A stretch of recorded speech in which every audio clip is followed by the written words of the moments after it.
That was pretty violent, wasn't it? What's going on, guys? It's Kevin Zwicker from Fast Count coming at you. And to be honest, man, I feel like I'm going to have to take a shower after that show, man.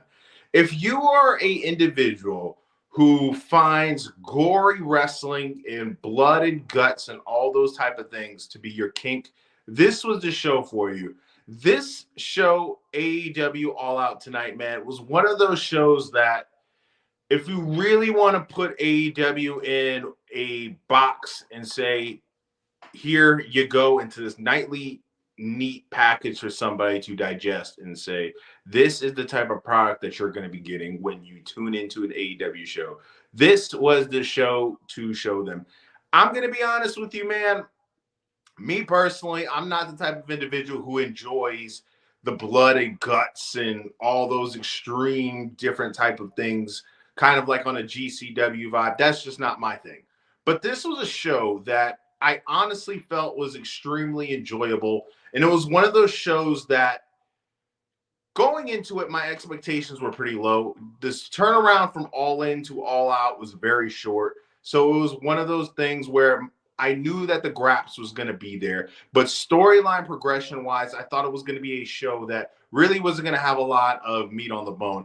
But fortunately, I was extremely wrong. This was a show that I'm honestly thinking maybe two out of the 8 matches, you didn't see any blood. So that kind of tells you what type of show this was. I'm going to start from the top, but before I even get into the main card, I want to touch a little bit of things that happened upon the pre-show because I feel like they were important. During the pre-show, we saw the return of Sky Blue. She made her return in her hometown of Chicago. This was the first time we've seen Sky Blue in several months since she's injured her leg at Collision. If you've kept up with Collision, you've noticed that there's been a lot of injuries over the past couple of weeks happening on Collision. I don't know what's going on with that show, but they might need to bring a wise man or something to sage the arena and get rid of the bad vibes. But we saw Sky Blue come back, give us a little bit of a medical update on what her situation was, and we saw her be interrupted by Mariah May. Now, as we know, Mariah May did not have a match on the card tonight, but she made her presence known. We saw her go in a verbal back and forth with the Sky Blue. They were name calling each other. They were setting up things possibly for the future. And we see Mariah May take one of Sky Blue's crutches and beat her with it. It was just not nice, man. It wasn't nice. You don't need to be beating cripples on the pre-show. That's not a good thing. But let's get into the main card. The first match of the night, they opened it up with MJF versus Daniel Garcia. And if you've been paying attention to the product outside of the main event, MJF versus Garcia has been the match that has been having the most storyline build heading towards this show. We saw MJF leave Daniel Garcia in a pool of his own blood 2 different occasions, most recently on this week's episode of AEW Dynamite. And this match kicked off really hot. We saw MJF come out to an entrance, and before his entrance, we saw a recap of what has been going on throughout their feud. We see MJF come out to this big drop top banner. That's his thank me later. And then we don't even see Garcia get his entrance. We see him attack MJF from the back, starting this match hot. It was very similar to, I don't know if any of you guys are UFC fans, but it's very similar to Chael Sonnen versus Anderson Silva 2, where as soon as the bell rang, we saw these guys. And that's exactly what we saw. And we saw Daniel Garcia come out with a head wrap because of the beatdown that MJF laid out to him on Wednesday. He had a black head wrap around his head. And we saw a pretty back and forth match. As I stated before I got into things, this was one of the matches that kind of set the tone for the rest of the show. We see Garcia get his head busted open early. We see these guys go back and forth. We see a lot of storyline progression going out throughout this whole match. We see MJF getting the better of Daniel Garcia at moments. We see Daniel Garcia getting the better of MJF at moments. But one of the critical moments of the match was towards the end. We see towards the end, it looks like Ryan Garcia, I keep calling him Ryan Garcia, got the boxer on my mind. Daniel Garcia looked like he's about to catch the W, but we see MJF throw the ref in his face. He hits him with a low blow, rolls him up. MJF gets the win. It was a controversial finish. I know a lot of people heading into this show thought that it would have been better for Daniel Garcia to pick up this W against MJF, since MJF is the biggest homegrown talent that AEW has to offer. But in my opinion, him just being in a position to have a match with MJF was the W in itself. I feel like him being able to be showing in these past several weeks that he can hang with the big dogs was one of those moments where it's really going to carry into the future with Daniel Garcia. We saw in this match, before I touch back on the finish, we saw in this match these guys teasing different maneuvers. We see them teasing different tombstones. We've seen them tease all these different type of submission holds. And the reason why that is important is because we saw during this feud MJF being told by Garcia that not only does Garcia want to beat MJF, he wants to end his career for what he did. From what I know, the dirt sheets have been saying for the past couple of days that it's not 100% official, but Daniel Garcia will be back with AEW. He'll be not making the jump to WWE. And after this match, I felt like that was kind of validated. Like I said, we saw MJF pick up the W. We see him raise the hand of Daniel Garcia, looking as if he was going to show off good sportsmanship, but we see him go back to his snaky ways and attempt to low blow Garcia, but not so fast. Garcia might be the only guy to have caught MJF delivering a low blow. He caught him, busted him open. He took him to the top. He hit him with kind of like a brain buster type maneuver, laid him out. Sorry, it's a late night.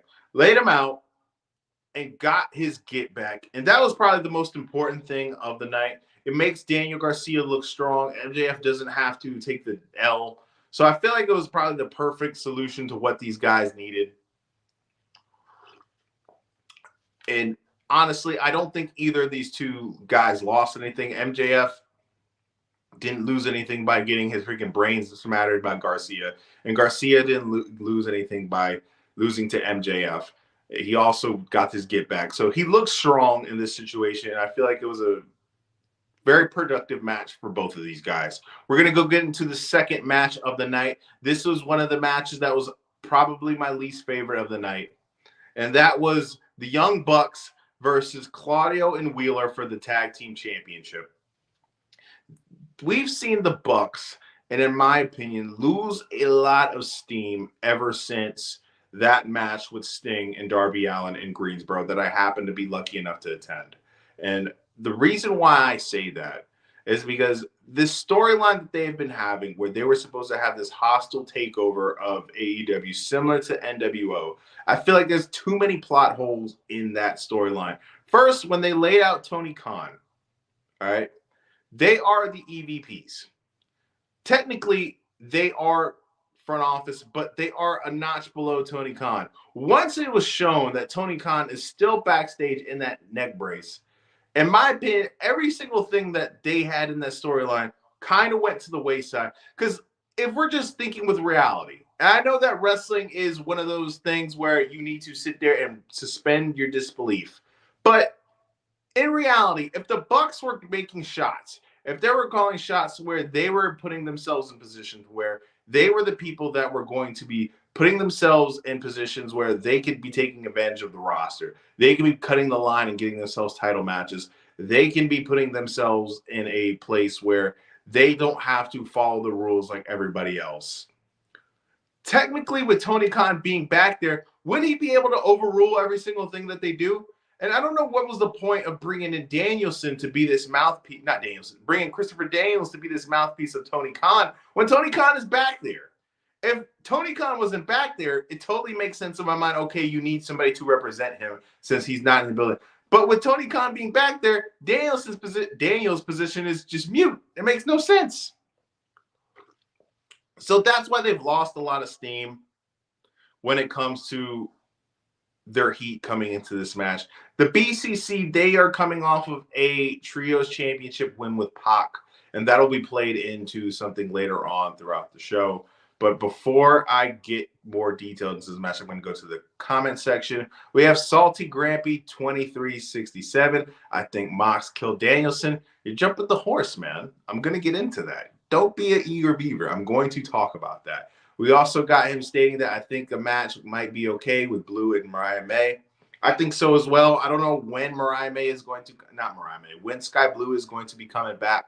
But hopefully it's soon, man. She's a talented individual. I'd like to see her mix it up with people like Mariah May, Toni Storm, eventually Mercedes Moné. So I'm hopeful that she's come back soon, but you never know when it comes to lower body extremities. He gives me up with another comment. There was no follow-up on Tony's beatdown.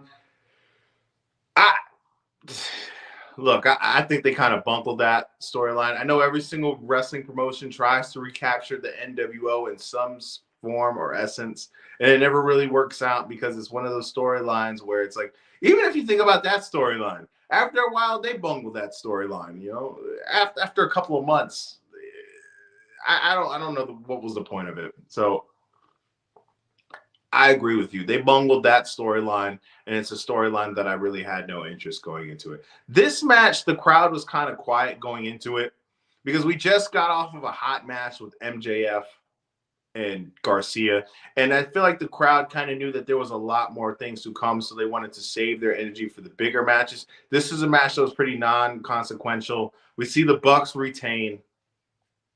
We see the BCC be put in a situation where they lost, but they didn't look so soft in their loss. The way that they lost was we saw the Bucks throw Wheeler Yuta. Not the Bucks. We saw the BCC. We saw Claudio throw Wheeler Yuta kind of like off of the top rope into this like backflip type situation. But Matt Jackson had his knees up and he ended up rolling Yuta up. And the reason why they wasn't able to break the pin was because the other Buck had Claudio's ankles kind of like in a brace, so he couldn't make the save. And that's how the Bucks won. I don't need to get really too detailed into that match because, like I said, it was very non-consequential in the show. And it was a match that, from when we get to Wednesday, nobody's going to be talking about. All right? We're going to get into Pac and Ospreay, which is the third match of the show. This was a match that I was looking forward to outside the main event the most. And the reason why I was looking forward to that match the most was ever since Will Ospreay has made his full-time debut in AEW, it feels like every single time the guy gets into the ring, there's a potential to be a 5-star match. And I know a lot of people, they want to sit there and give Dave Meltzer shit for, being this glazer of the Bucks and being this glazer of Will Ospreay. But the guy is, and I know I'm probably going to get a lot of shit when I say that, but the guy might be the modern day Shawn Michaels or Ric Flair in the sense that put this guy in the ring with a broomstick and you're going to get a really good match. And that's what we got tonight with Pac. Pac is nowhere near a broomstick. Pac is one of those guys that I feel like is extremely underrated. And he talks about a lot in his promos about how he's underappreciated. But the reason why I think that he's so underappreciated is the fact that he's been hit with a lot of kind of freaky injuries lately to where it's like we get Pac for a little bit and then he has to vanish because of some injury. So us as audience members really don't get to embrace the greatness of Pac is. We see this match start off extremely hot. It was kind of a test of individual skill. We see Ospreay hit some crazy flips. We see Pac retaliate by hitting some crazy flips as well. We see these guys showing off their arsenal. And this was really an homage to the UK wrestling scene. Ospreay is kind of the new guy when it comes to the flippy shit in the UK. He's the new face of that wrestling. And Pac is kind of the guy who is the previous face of that wrestling when it comes to that. And we see kind of two different eras just going head to head. If you think about it in a sense of seeing maybe a, let's go with a current reference. Let's see maybe like a Ant Edwards and a LeBron James going one-on-one. And that's exactly what we got tonight. We see Ospreay do freaky things that I'm not even sure that a human being should be able to do with their body. These guys are in probably their prime of wrestling. And it's nice to see that they're in a company that appreciates that type of thing. Because if they were in WWE, man, and maybe I'm speaking differently because I'm so in my mind of the Vince McMahon era of how things are done. But these guys will probably be in the Cruiserweight Classic. You know, I don't know if you guys remember Neville, Pac in WWE, but the guy was stuck in this little Cruiserweight bubble and wasn't able to go out of it. So the man ended up walking out because he didn't want to be in the freaking bubble wrestling Enzo Amore all the freaking time. And I can't blame the guy. So I'm glad that they're in a promotion right now to where they can show off their abilities and be applauded for it instead of being taken for granted of it. Now, one of the moments that I really thought was really cool was Pac hitting this German suplex on this apron to Will Ospreay. That shit hurts. The apron is the hardest part of the ring. So I'm sure that didn't feel good. And one of the things that will really enhances the match, and this guy, I know a lot of people give him credit, but even the amount of credit he gets, I feel is not enough, is Nigel McGuinness. Nigel McGuinness might be the best commentator in the game right now. And I know a lot of people want to give that to guys like Michael Cole, who is an OG in this game. Corey Graves also gets his love. Mauro Ranallo, who is going to be working for the Scott D'Amore Canadian promotion, is a guy who needs to be in the conversation. But since he's not active as much, it doesn't really get put in that conversation. But Nigel McGuinness does things and says things on such a quick whip to enhance a match that his addition to AEW is one of those additions where was probably one of the more recent strokes of genius by Tony Khan.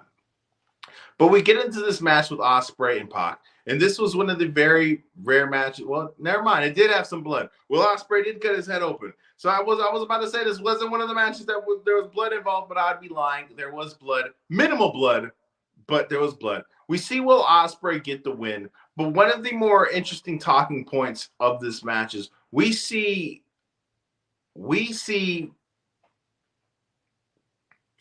Ricochet being showed backstage watching this match. And we saw last week on an episode of Dynamite, we saw Ricochet being teased between having a match with Will Ospreay. And that's a match that a lot of people, once they knew that Ricochet was going to be signed, was a match that a lot of people were pining for and wanted to get it right away. We are getting slightly teased that that match is coming soon.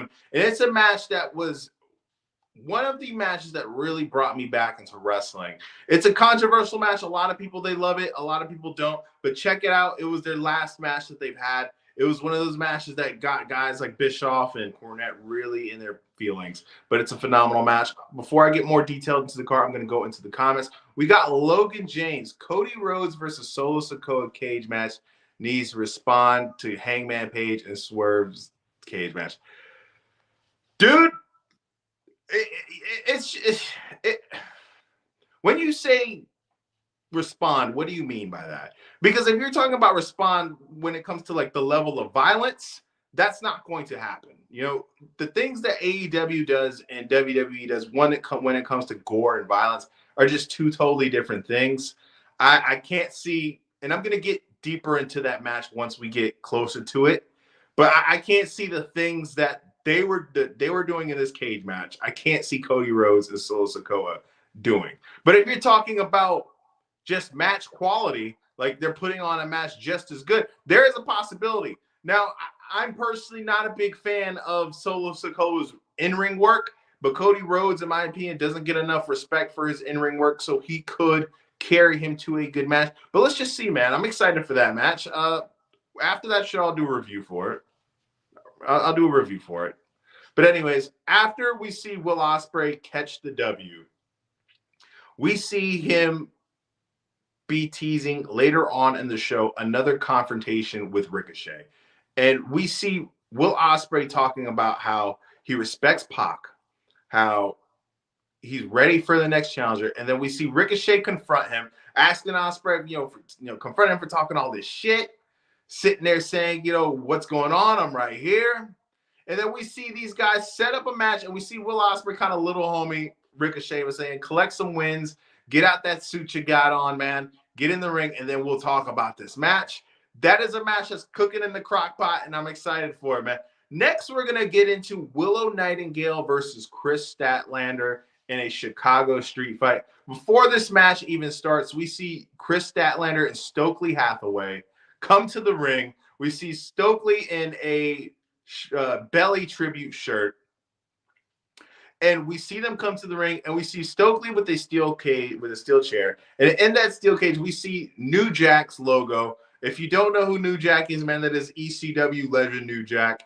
And it was just a nice little homage to a hardcore legend. We saw earlier throughout the week Stokely trying to get Tony Khan to agree to letting the music play throughout the whole match, like New Jack's old matches in ECW is. We didn't see that, but we saw an very violent match.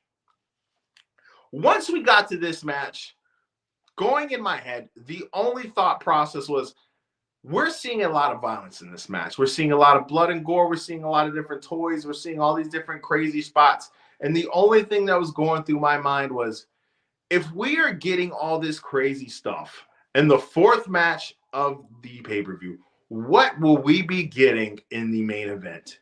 We see the story play out throughout this whole match. Is Willow, as we know, is this happy-go-lucky character. She's this person who always has this $1 million smile. She wants to clap. She wants to make everybody happy. But the main story that was going throughout this match was, even though Statlander and Stokely did bad things to her, even though they turned her back on her, she still doesn't want to hurt Statlander because she knows that deep down she still wants to be her friend. This match, outside of maybe that cage match between Britt Baker and Thunder Rosa on St. Patrick's Day for the Women's Championship, is probably the most violent match, women's wise, in AEW history. In this match, we see Willow get put through the Spanish announce table early. We see Chris Statlander pull out thumbtacks.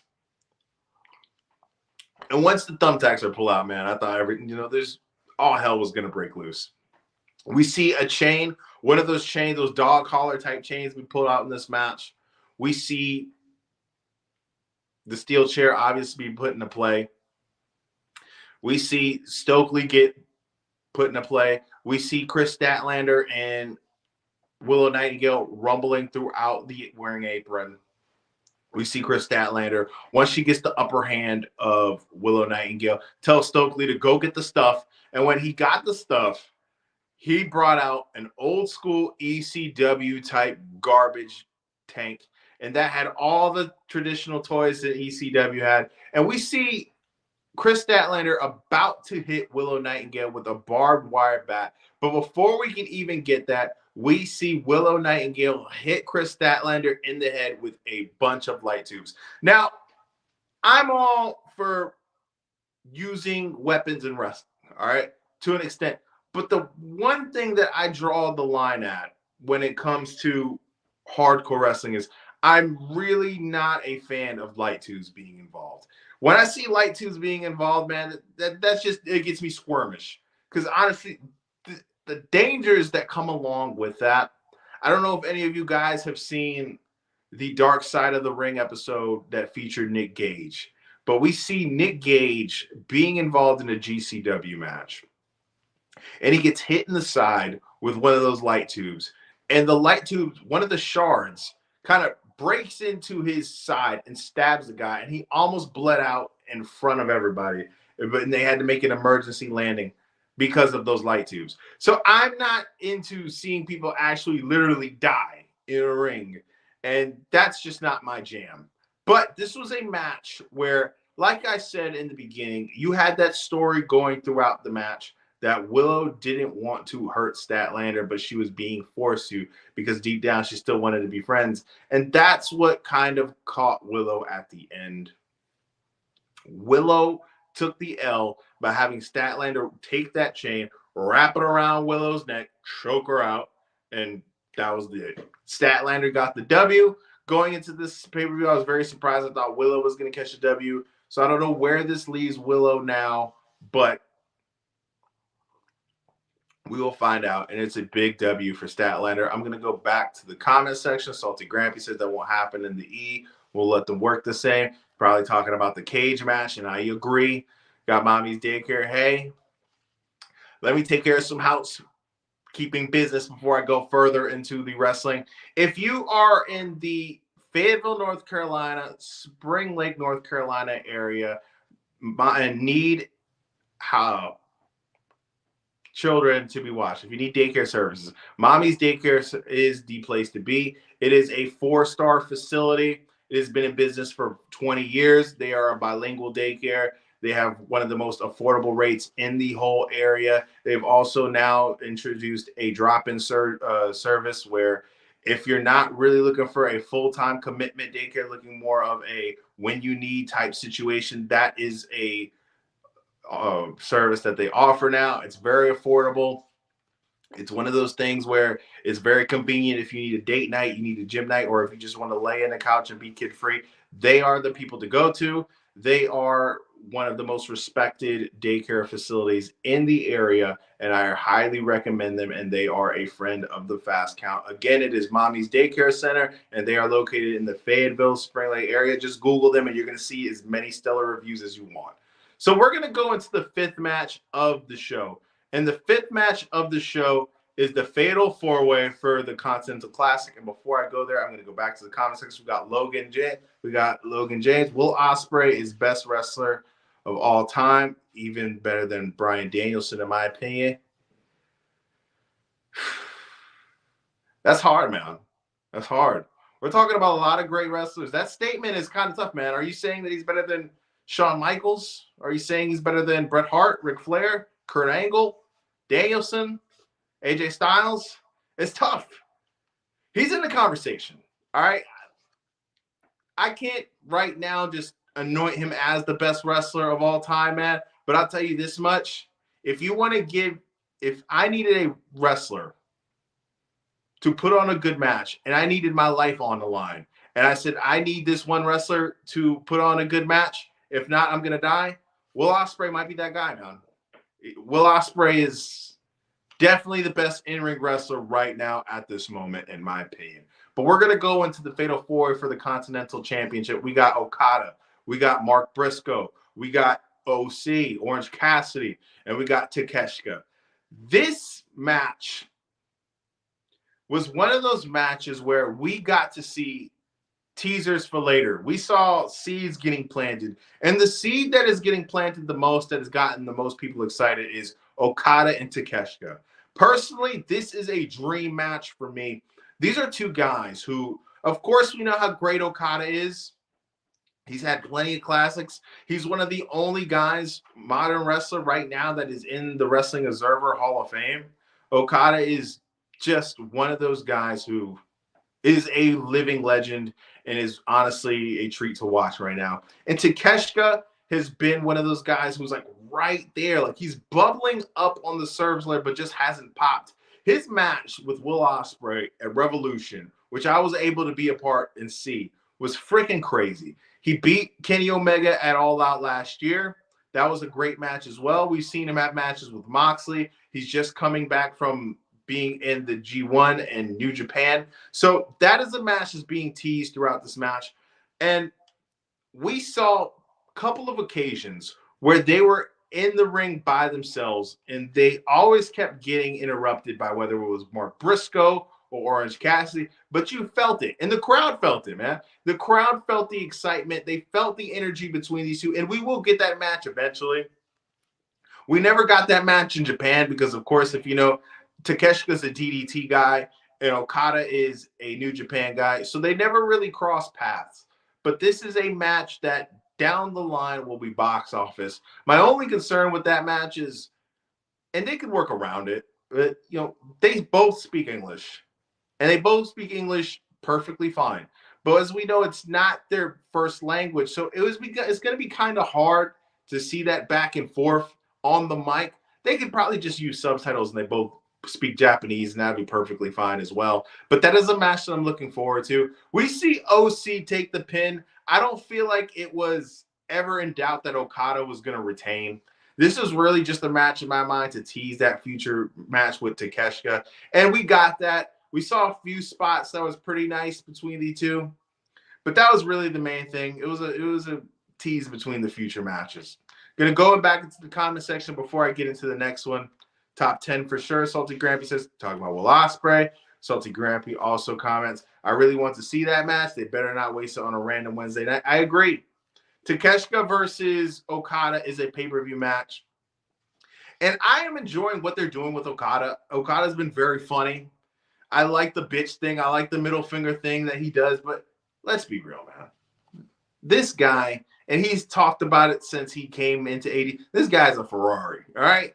Whatever car you, a Lamborghini, this guy is a Tesla, a Cybertruck, whatever fancy-ass car you want to say, this guy is one of them, all right? We need to be showcasing this guy in singles matches as much as we possibly can, because the fact that we even get to see this guy on American television still shocks me. But that's for a future day to talk about. We're going to go into Mercedes Moné versus Shida. This was the match that probably got the quietest reaction out of everybody. At this point, man, I feel like the crowd was tired. And unfortunately, that happens with shows like this that are kind of ultra violent and does all these crazy spots. You kind of burnt the crowd in sections. There's time periods where they're going to be hot like they were in the beginning, and there's parts in the middle where it's going to be kind of up and downish. And we're kind of hit the up and downish part of the show. This was kind of a bounce back performance for Mercedes Moné. Mercedes Moné, if you haven't seen any of my other content, Mercedes Moné, in my mind, is the greatest women's wrestler to ever put on the boots. She is somebody who was a part of the greatest women's match of all time, in my opinion, which was against Bayley at TakeOver Brooklyn in NXT. She was also a WrestleMania main eventer. I saw her match personally against Stephanie Vaquera at Forbidden Door in Long Island this year. That was freaking amazing. And this match was great. The reason why I like this match so much is because, from my opinion, Shida is probably the backbone of the women's division. And why I say that is because Shida is kind of like this break glass when you need a good women's match. And you know, if you bring Shida, put her in the match, you're going to get that. And that's what we got. As we know previously this week, Camille was banned from ringside. So she wasn't going to play a factor in this match. And what we saw two women going at it. In my opinion, these are the two best in-ring wrestlers that AEW has when it comes to the women's division. And we see the GOAT Mercedes Moné take the W, get the win all on her own without any shenanigans. The part of this match that I thought was really intriguing was we see a tug of war for the kendo stick that Shida famously brings out for her matches. And we see Shida kind of tease that she's going to hit Mercedes with it, and eventually she changes her mind. And the reason why that was her downfall was after that, we see her kind of go jump off the top rope, hit her knee. Mercedes hits a chop block at her knee, and then we're going to sit there and we're going to see Mercedes hit her with the moneymaker for the win. We see her and Camille celebrate. It was all good. I don't know where they're going to go now with both of these women. I don't know what is the obvious opponent for Mercedes Moné going forward in the women's division. I feel like it might be Thunder Rosa.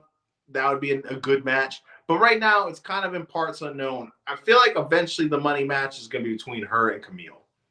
That's the setup. I feel like this is very reminiscent of Diesel and Shawn Michaels. And that's the match that we're going to be heading to. I don't think it's a match that needs to be happening anytime soon. I don't think it's a split that needs to be happening anytime soon. But it's a match that will be heading down the line that we'll be getting. Let me go back to the comment section. Logan James, after 3 years, Mercedes returns to WWE. You know, man, I thought that before she even got to AEW, I thought that she was going to return to WWE. I thought as soon as Vince McMahon was out of there, I thought that she was WWE bound. Because as we've seen now and different wrestlers have talked about it, Triple H seems to be a lot more open-minded when it comes to letting his wrestlers do more outside opportunities, have them have time off. And that was what her main crux was against Vince, that the Mandalorian, they gave her shit for the Mandalorian so much. So I thought that she was going to be WWE bound before that. Turns out she wasn't. And she talked about in an interview even before her AEW debut that she would be back in WWE one day. So it wouldn't surprise me. if she was eventually back in the WWE. It wouldn't shock me. I'm personally just enjoying the moment of what she's in right now. I'll worry about her going to the WWE another day. And even if she goes back to the WWE, I'm fine with that, man. I don't really get too wrapped up when these wrestlers leave and jump to different promotions because at the end of the day, if you're into wrestling, you're going to be seeing these people no matter what. The only back and forth that ever really kind of was like what was Cody Rhodes and CM Punk. Cody Rhodes because I thought that he started AEW because he was never going to WWE and talked bad about WWE before, and CM Punk just because the man's a hypocrite. I mean, talked bad about WWE while he was in WWE. While he got fired, he talked bad about WWE. While he was in AEW, he talked bad about WWE. Then as soon as he returns to the WWE, his return promo is, I'm back home. And then goes to crapping on AEW. So those are the only two defections that ever bothered me was Cody Rhodes and CM Punk. But other than that, man, go wherever you feel comfortable. Got Salty Granby back, so I think she'll go back to WWE as well. Years from now, maybe. Yeah, it's not going to be today or tomorrow, man, but there's a good chance she's probably going to go. We're going to get into the co-main event, and that is Bryan Danielson versus Jack Perry. Now, before this match even starts, we see Jack Perry pull up to the arena in his scapegoat bus. We see him draped with SWAT members, and we see him accompanied by the Young Bucks, the other members of the Elite, his EVPs, who kept their championships earlier in the night. And this was a cool entrance, man. As we know, Jack Perry and Chicago are locked in at this point. I don't think that Crimea River will ever go out of style, man. We saw tonight throughout the match, we saw fuck Jack Perry chances. We saw Crimea River chances. This guy in Chicago will always be drained. It is it's kind of similar to Punk in Long Island. He was a heel there. Jack Perry is always going to be a heel in Chicago no matter what he does. And this was a match where we really got to see Jack Perry put on his working boots. I know a lot of people were giving Jack Perry a lot of criticism for why he was getting this match. And to me, it made all the sense in the world. This is a pay-per-view that only had a 2-week build. Jack Perry was the guy who was going to get the most heat in that situation. Also, he beat Darby Allin at All In, who was the #1 contender. And he also is the TNT champion. So that makes him the de facto #2 guy in the company. So in my opinion, it made all the sense in the world why Jack Perry would be getting the call. And this is a match that I am going to be going in depth a lot, more so about what happened after the match. But we see Danielson put on his working boots as well. And the thing about Danielson is Danielson has worked these past several months, and he's done a very good job of, I don't know if this is actually true, because the guy has said in interviews that, he learned lying from Cody Rhodes. But he works every single match like he's in excruciating pain. All right? So he kind of has this kind of Clint Eastwood old school gunslinger type thing going on with him right now, where it's like, I'm at the end of my road. You know I'm at the end of my road. I know I'm at the end of my road, yet I'm still going forward because real cowboys die with their boots on. And that is kind of the situation that we're getting on right now. We see different points of the match where Jack Perry has the upper hand, and we see Bryan Danielson have the upper hand. But the key pivotal moment of this match was when the ref was accidentally bumped into Danielson and he hit him with the Busaiku knee. That's when you knew all hell was going to break loose. And we see the Young Bucks get involved. They hit Bryan Danielson with the Tony Khan driver. They were about to hit him with the EVP trigger. But we see Claudio and Wheeler interrupt him, chase him out, even the playing field again. But then we see Jack Perry hit Danielson with a knee. And it was looking like Danielson was about to lose his match. But we all knew that wasn't going to happen, man. Danielson just won the title. We just started teasing that he's not going to retire until he loses that title. So we knew that the guy wasn't going to lose. At the end of the day, we see Jack Perry do his little martyr pose, get that Busaiku knee to the face, and we see Bryan Danielson pick up the W. He was in pain after the match. The guy looked like he was spent. And we hear the music of Christian Cage. And right before we see the music of Christian Cage, we see Luchasaurus climb out of whatever hole he was in, headbutt Danielson, lay him out, stared Jack Perry face to face, and teasing a little bit of a Jurassic Express reunion. Then we hear Christian's music coming down. We see the patriarchy coming down the ring. Now, if you don't know, that contract that he won at All In, they've now kind of established that this is a money in the bank type of situation. So it looked like we're about to see Danielson lose his championship to Christian Cage. But then we see the BCC stand in front of him, back him up, kind of punk him. And when I see the BCC, I mean Jon Moxley is even with them, and we see Pac even with them, and we see Marina Shafir with them. So it looks like everything is all good. I'm sitting there thinking in my chair, man, oh, that's cool, man. Moxley, you know, ever since he's came back, he's been kind of weird. He's kind of distanced himself from the BCC. So I was like, okay, man, they're getting him back in the fold, and they're bringing in Maria. And I was like, okay, this is cool. We see them in the ring holding Danielson's hands, and then we see Claudio hit him with the uppercut. And when that happened, I just knew. The reason I was kind of getting to tell that they were going to turn on him was all these guys are holding their hands up like Danielson was the guy, like they're a champ. Everybody was happy except for Mox. Mox didn't hold the other guy's hands up, and Mox didn't smile. So I was thinking, oh, this isn't good. This isn't good.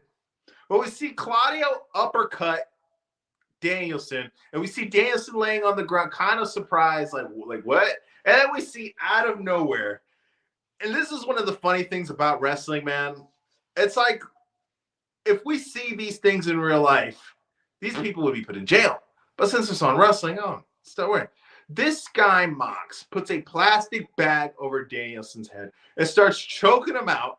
We are seeing attempted murder on our screen, and nobody's doing anything. We see Wheeler Yuta being held back by the other members of the BCC. Wheeler was crying emotionally. It was very reminiscent to, I don't know if you guys have ever seen the movie 8 Mile, where Eminem gets jumped and his little sister is watching him get beat up by the other guys that are in the trailer park. But it was very reminiscent of that, man. And it was some brutal shit. I remember seeing an article months ago where Eddie Kingston pitched an idea of bringing in a plastic bag similar to Ric Flair and Terry Funk. And Tony Khan turned him down. And I guess that Eddie doesn't have the juice like the Mox has the juice, because that's exactly what we saw. We saw this new BCC kind of take shape, involving Pac as well, with Marina as well. Danielson is out on his own. This is one of those angles that is getting me really excited for Wednesday night, because I have no idea where this is going to take us. If you want to be 100% honest with you, I kind of had a feeling that Shane McMahon was going to pop out. I had it in my mind that I knew we wasn't going to get Here Comes the Money, but I thought we were going to get Shane McMahon walking out, and my mind was about to be exploded. But my mind still exploded, man. Danielson didn't deserve that. The guy didn't deserve to be almost murdered on TV. But that's what we got. I don't know where this is going to lead.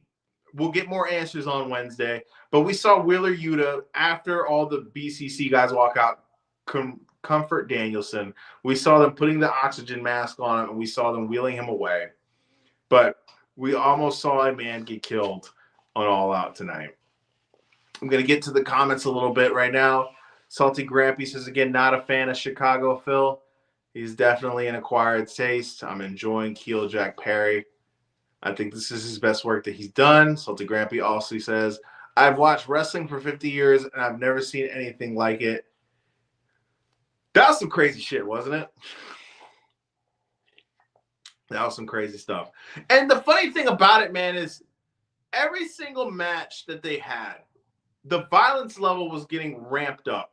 And after we saw Danielson get a bag over his head, in my mind, I was thinking, okay, if you're going to top this, we're going to have to see somebody literally get murdered in this main event. And we almost did. We're getting into the match that was the selling point of the show. And that was the cage match between Swerve Strickland and Hangman Page. Now, in the pre-show, when you first started watching, we saw, and even throughout the show, we saw different images of Hangman and Swerve being in their locker rooms, and we saw them being draped by security so they don't leave their locker rooms and get into a fight or even an altercation with anybody else. In my opinion, there is two feuds that really stand out in my mind when it comes to AEW and comes to long-term storyline. And that is CM Punk and MJF and this feud between Swerve and Hangman. This is a feud that started off very simple when it came down to it. It was just Swerve wanting Hangman's spot. Simple enough. Every wrestler and every wrestling fan can relate. It's just a guy trying to get to a bigger position in the ranking system. And we have gotten to a point where this is a very personal blood feud. If you saw Wednesday night, we saw during the show Swerve talk about how he grew up very tough, how his mom did everything that she could to provide for him, how him and his family went through hard times, how they had a childhood home in Tacoma, Washington that happened to get foreclosed on. And now, since he's re-signed with AEW and got that big money deal, he's been able to buy his childhood home. And this is very personal for him. This is very fulfilling for him. So it was one of those things where you kind of knew that as soon as he mentioned how much he cared about this house, that some crazy shit was going to go down. And we saw Hangman Page burn his house down, and we saw leaving Swerve in this emotional wreck state. And you knew that things were going to go down. This was a match that even before the bell even rang, we saw these two dudes go at it from the jump start. Before the cage was even down, we see these guys going at it, punches, kicks, back and forth throughout the rings, throwing across the barricades, and we see them throwing different toys into the ring. We see a toolbox being thrown. We saw some barbed wire being thrown. We saw some chairs being thrown. And you knew that things were going to go crazy from there.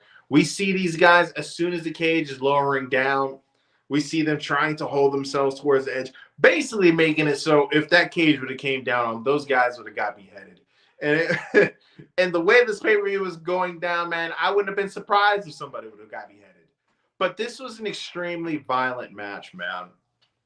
We saw all the tricks, and we saw all different new tricks.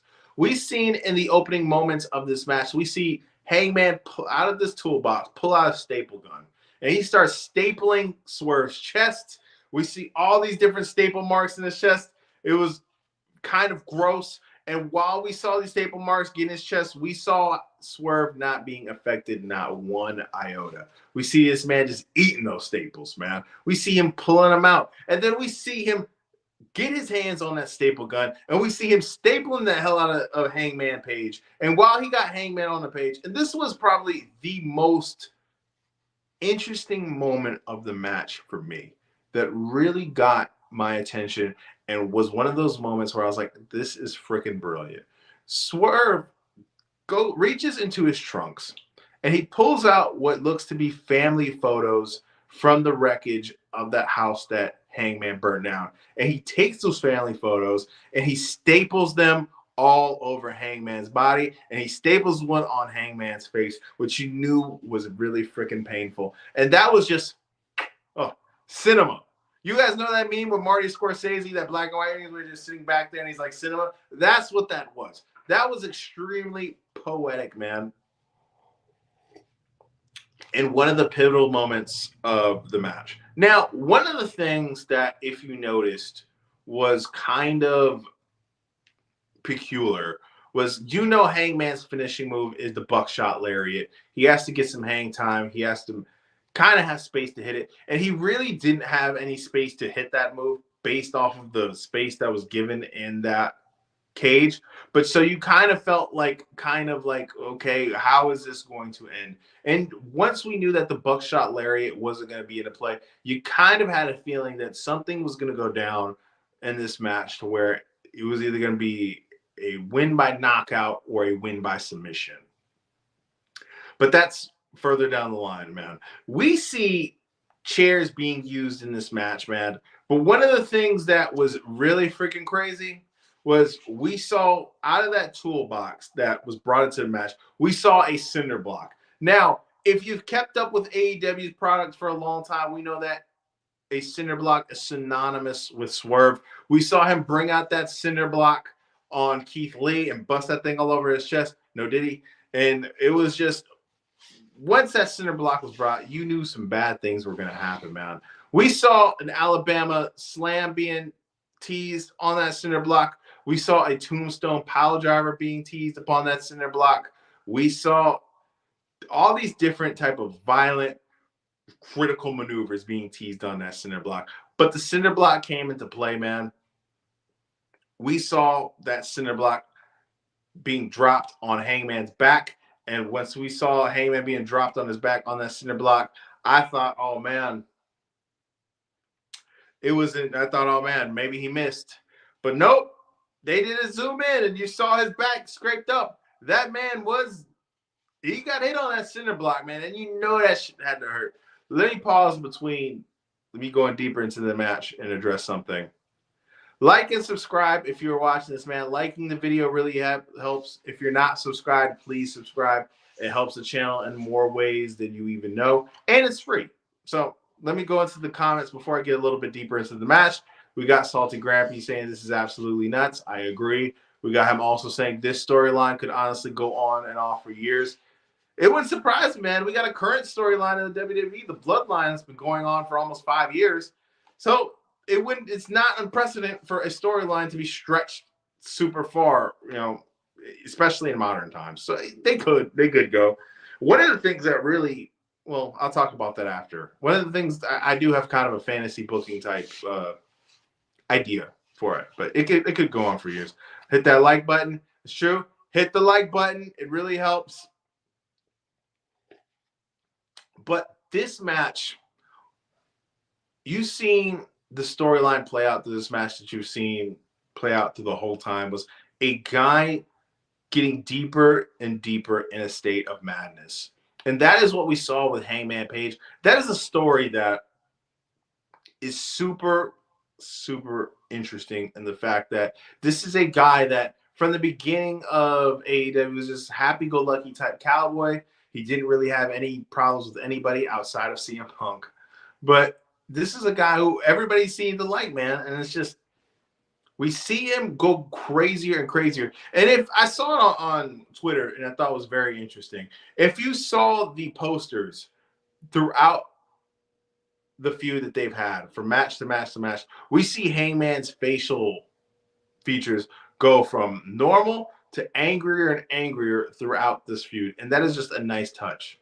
But we see the cinder block getting to play, man. We see these guys both get used on the cinder block. We see Swerve getting dumped on the cinder block. We see a lot of near falls in this match. But at the end of the night, we see Hangman Page pick up the W. But the reason he picked up the W is probably one of the most insane things I've ever seen in wrestling. This guy, Hangman Page, reaches into that toolbox, man, and pulls out a syringe. Look, I'm not the oldest guy, but I've seen a lot of freaking wrestling. And a lot of freaking wrestling from a lot of different promotions. And that is something that I've never seen before. We see him pull out the grill of Swerve, put it on the ground, and stick that syringe through and pierce through his cheek. And it was one of the most insane things I've ever seen in wrestling. I gagged a little bit because it's just, at what point, how violent can you get, man? But that was some crazy, intense shit. And then we see him hit Swerve in the head, Royal Rumble, Rock Mick Foley style headshot with the chair. And we see Hangman win by knockout. And that was the result that I thought was going to happen, man. I knew that Hangman was going to win. And the reason why I thought Hangman was going to win was we can't continue this feud from going on if Hangman doesn't win anything, all right? We saw Hangman lose the first 3 matches that they've had in we needed to see Hangman pick up a W if we were going to plan on extending this feud. Now, the idea that I think is kind of an interesting concept that I've been cooking up in my mind lately is we saw all throughout Swerve's title reign that Swerve was being chased from Hangman. Hangman was the one chasing Swerve for the title. Now, getting a win like this against Swerve, I don't think that they've got rid of the rankings, but getting a big time win like this over Swerve can really put Hangman Page in a predicament to where he could be getting the AEW championship soon. I don't know if who they plan on having Danielson lose the title to, but Hangman wouldn't be a bad choice. Darby Allin's also probably a guy whose name is in the ring. But we can see a situation where the roles are reversed, where we have Hangman being the guy who's being chased by Swerve this time. And it could be a situation where they're continuing on the feud. That's something that's just me fantasy booking, me just bullshitting and shooting the breeze with. But that is something that we could possibly see. I feel like the championship needs to be involved next time that they do have a match. So it's very possible. But we'll see, man. A lot of more answers will be answered on Wednesday. And a lot of more questions will be answered on Wednesday. I'm looking forward to it. If I had to give this show the Meltzer star rating, man, I probably had to go 4.5. 4.5 is pretty solid, you know. I'm not gonna lie, man. I'm a stickler, man. For me to give a 5-star, man, every single match would have to be like perfect. So who knows, man? I feel like the crown jewel of AEW pay-per-views is All Out 2021. That's a 5-star pay-per-view for sure. But this one is right there below it, man. Right there below it.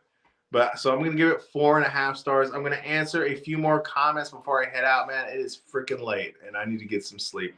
I'm surprised Salty Grams is in here, man. If you guys know who that guy is, man, he's an old man. Usually in bed before like 9:30. So Salty Grampy says he doesn't know he is a heel. He's talking about Hangman. It says again, 50 years, never seen anything like that. Again, that shows you how much of an old man he is. He also says Darby doesn't need the title. He doesn't need the title, man, but think about it, man. Wrestle Dream isn't too far away. It's in Tacoma, Washington. Him and Danielson are both Seattle guys. You know, they're both Washington State guys. So it could be the spot, man. It could be a situation where we got one Washington State guy wanting to hand the baton off to another Washington State guy. You never know, man. But anyways, I'm Kevin Zwicker. This is the Fast Count. Like and subscribe again if you haven't. I'm out.